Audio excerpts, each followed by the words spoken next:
Hi friends. కొంతమంది పిల్లలు అసలు ఏం తినరు, మారం చేస్తారు, ఏదో కొంచెం ఒక ముద్ద తింటారు.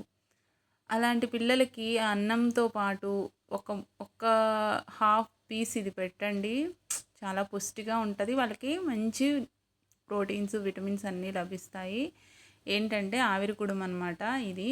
ముందుగా ఒక గ్లాస్ పప్పు నానబెట్టేసుకొని గ్రైండర్ పట్టేసుకొని ఇందులో కొంచెం కూడా ఏమి కలపకుండా నేను అట్లా కొంచెం కచ్చా పచ్చాగా రుబ్బేసుకొని ఆవిరికుడుం పాత్ర ఉంటుంది కదా అందులోకి, దీనికైతే 2 ప్లేట్స్ వచ్చినాయి ఫ్రెండ్స్. దాని మీద వైట్ క్లాత్ అయితే వేసుకోండి, వేరే క్లాత్ అయితే కలర్ కనిపిస్తుంది అనమాట.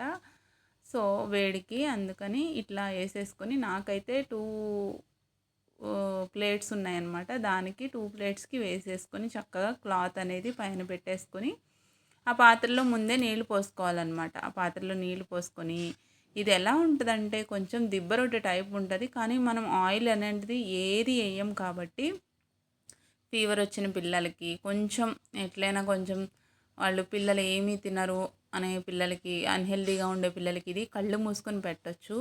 ఈ రెసిపీ చాలా బాగుంటుంది. కొంచెం ఒక 5 మినిట్స్ 10 మినిట్స్ పెట్టేసేయండి, వేడి చేయండి, ఆవిరి మీద ఉడికిపోతాయి. చాలా బాగుంటుంది. ఒకవేళ ఫీవర్గా ఉన్న పిల్లలకైతే కారం పొడి వేసి నెయ్యి వేసి పెట్టండి. దీని మీద నెయ్యి వేసుకొని చల్లుకొని తిన్నా నార్మల్ పీపుల్ అయినా చాలా మంచిది ఆరోగ్యానికి. మీరు కూడా ఒకసారి ట్రై చేయండి. నా వీడియో నచ్చితే లైక్ చేయండి, షేర్ చేయండి, సబ్స్క్రైబ్ కూడా చేసుకోండి. మా పిల్లలు అయితే వదిలిపెట్టకుండా తిన్నారు. మీరు కూడా ఒకసారి ట్రై చేసేయండి. Thank you. Bye bye.